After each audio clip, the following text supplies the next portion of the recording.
हमको तो हमारा भाई में वही हमारा सब कुछ था सर।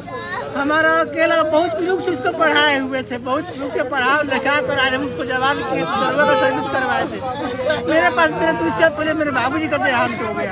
अब हमारे पास वही एक सदार का सर, इसलिए कह रहे कि हमको उचित जो भी बात है वो कर दीजिएगा सर्विस। और आप गोदाम के चौकीदार को जेल भेज देते हैं, जिनके नाम से गोदाम है उसको जेल नहीं भेजते हैं, कारण क्या है? और सबसे बड़ी बात क्या है कि आपने अभी तक किसी की संपत्ति 5 सालों के अंदर जब्त नहीं की। दूसरा सबसे बड़ा मेरा आपसे डिमांड है कि नेता पदाधिकारियों के ब्लड का जांच क्यों नहीं होता है कि वो दारू पीते हैं कि 3 महीने के अंदर बिहार में आप यदि नेता और पदाधिकारी का ब्लड जांच करिए तो पता चल जाएगा कि लोग हर सप्ताह मिनट टू मिनट 90-95% नेता का यदि आप ब्लड जांच कीजिएगा तो दारू का सेवन मिलेगा पदाधिकारी। और पूरी पुलिस महकमा दारू बेचवाने में लगी रहती है। तो एक दिन मेजरगंज या एक दिनों में कोई शराब तस्करी में गोली तो लग नहीं गई।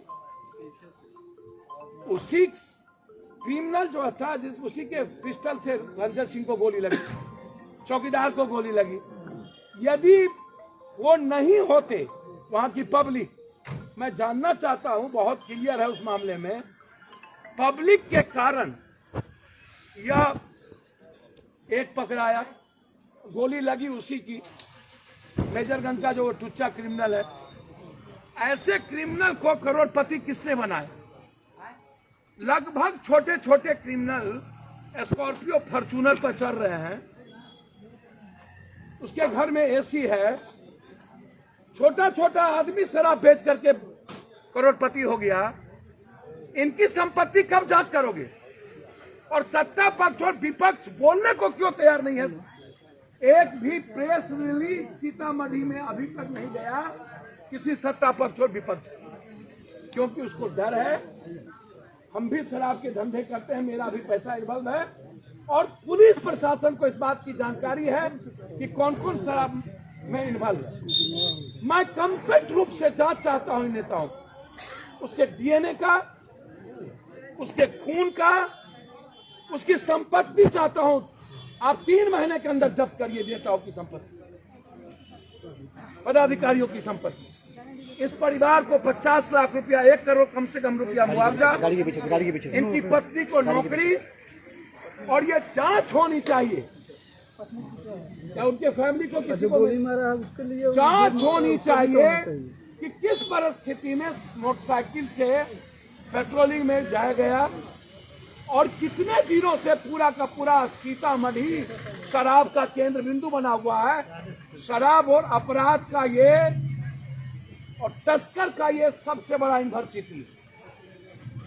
इसीलिए हम चाहते हैं कि शराब की रिव्यू हो, सारे नेताओं की जांच हो, सत्ता पक्ष और विपक्ष के एमएलए, एमपी, मंत्री लगभग 5% को छोड़ दें तो लगभग लोगों का पैसा इन माफियागिरी में, जमीनों की माफिया में, शराब की माफिया में इन्वॉल्व है। जब लॉ है कि किसी का नेता का बाल बच्चा ठेका नहीं करेगा तो सारा ठेका नेताओं का बाल बच्चा करता है। काहे? इसीलिए मैं डिमांड करता हूं कि इसकी संपत्ति जांच हो, पूरे नेता और प्रशासन के पदाधिकारी का खून जांच हो कि कौन कौन दारू पीते हैं और उस पर मुकदमा हो। किसी भी परिस्थितियों में शराब, नीतीश जी यदि आपका जिद है तो आप तय करिए कि 6 महीने के अंदर शराब एक भी नहीं बिकेगा, या तो हम रिजाइन करेंगे, या तो आप डेडलाइन दीजिए, या तो आप रिव्यू करिए। और मैं पुलिस प्रशासन को आग्रह करूंगा कि ईमान यदि कहीं है, इन तस्करों को, माफियाओं को, दलालों को परसने देना बंद करें, अन्यथा वही हश्र होगा जो इस एसआई का हुआ। सर ऐसा नहीं लगता है कि बिहार में जिस तरीके से पुलिस को छूट मिलनी चाहिए, पुलिस को काम करने की आज है, अच्छे अधिकारियों की कमी है? ये सरकार देगा, लेकिन जो पुलिस है, लोग हैं, वो कंप्लीट रूप से उनके अंडर में शराब बेचे जाते हैं और माफियाओं को पूरा का पूरा प्रश्रय मिलता है पुलिस के द्वारा।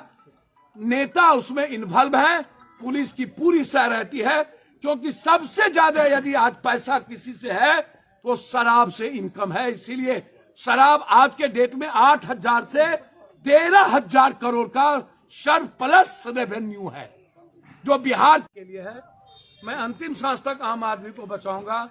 अपराधी, नेता, माफिया और इस सिस्टम के खिलाफ अंतिम सांस तक, दम तक लड़ूंगा। जितनी मुझ में औकात और ताकत होगी, सांस बचेगा तब तक लड़ेंगे एक सिस्टम को बनाने और आम आदमी का राज काम करने लड़ेंगे। और क्या होता है उस मेरी परवाह नहीं। कहाँ है? हाँ? बोल दीजिए जी। सिस्टम बिहार में कलेप्स कर गया है। पत्रकार जी, सर एवरीवन इन चोर है, बिल्कुल। इंडियन, समझे? सर गरीब आदमी को छोड़ दीजिए, हर आदमी गोरख धंधा करता है। क्यों? अपने ईमान की जीने का आदत नहीं है। सिर्फ कॉमन मैन और गरीब आदमी को छोड़ दीजिए तो एवरीवन, जिसको आप गाड़ी देख रहे हैं ना, उसकी कोई ईमान का गाड़ी नहीं है। मत बोलवाइए।